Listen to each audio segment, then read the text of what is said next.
Hi guys, this is Delia. Happy New Year and welcome to Beautify and Creatify. In today's video, I decided to share with you how I do my models' makeup for photo shoots. This makeup is great for both outdoor and indoor shoots. Depending on the skin type of my model, I usually customize the skin prepping step and also choose appropriate products, for example, more oil controlling and matte products if the skin of the model is oily and more hydrating products if the skin is dry. In today's case, my model's skin is normal and perfect, so I didn't spend much time to prep the skin and moved on with applying a primer.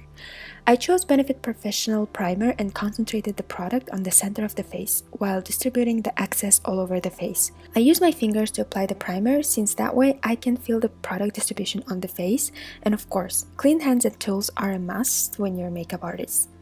I moved on with applying foundation, for which I chose Makeup Forever Ultra HD Foundation. You have to make sure that any face product you apply for photogenic makeup should be SPF free in order to avoid flashback in photos.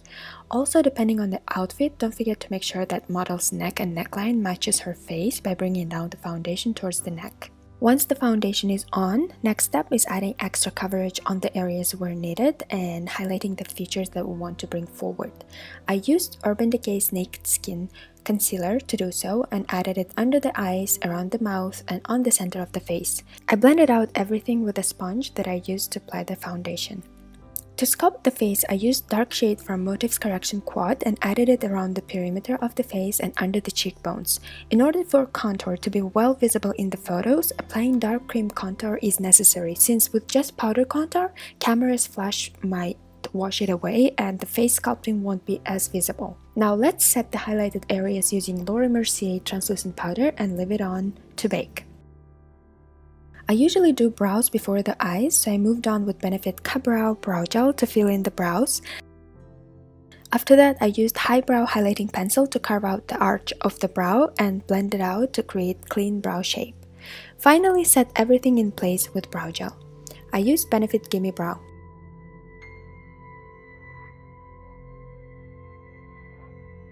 Let's move on to the eyes. I always start with the eyeshadow base. One of my favorites is NYX Cosmetics eyeshadow base in Skin Tone.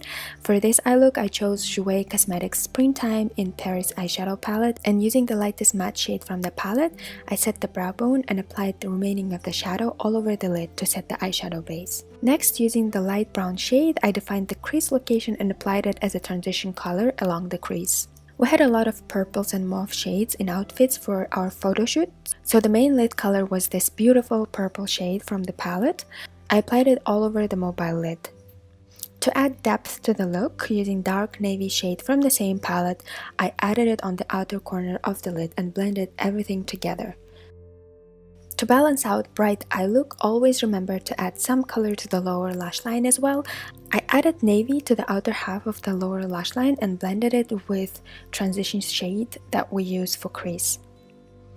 Now, using Balm Cosmetics Overshadow Shimmering Pigment, I added it on tear ducts to brighten up the eyes and applied remaining product on my brush on her lid as well to add some dimension to the eye look.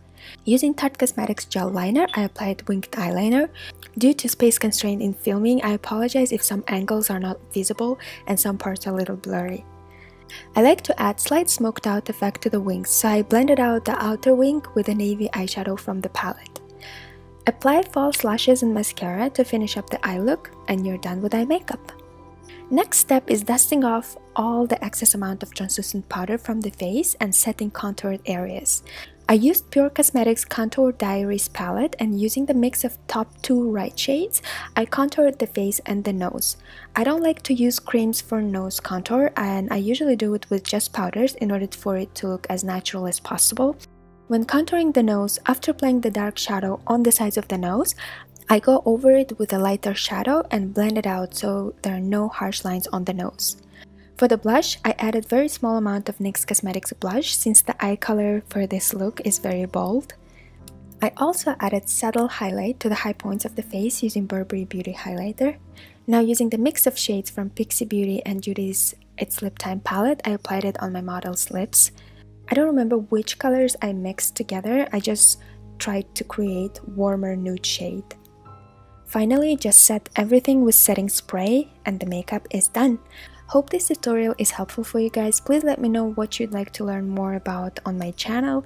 As always, don't forget to like and subscribe. I'll see you in my next video. Until then, stay blessed